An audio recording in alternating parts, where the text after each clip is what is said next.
Liquidity baking is a decentralized solution for incentivizing liquidity on the Tezos network.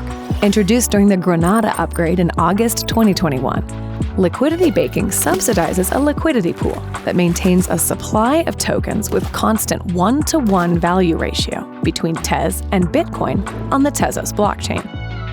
This utilizes a wrapped version of the Bitcoin token.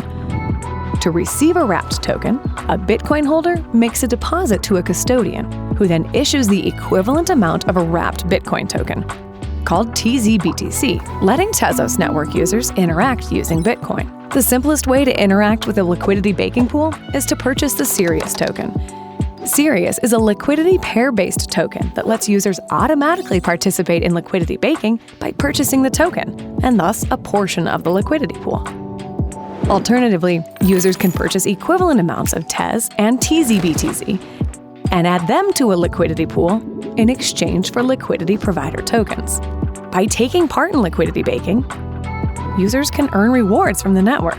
To learn more about Sirius and liquidity baking, go to siriustoken.io.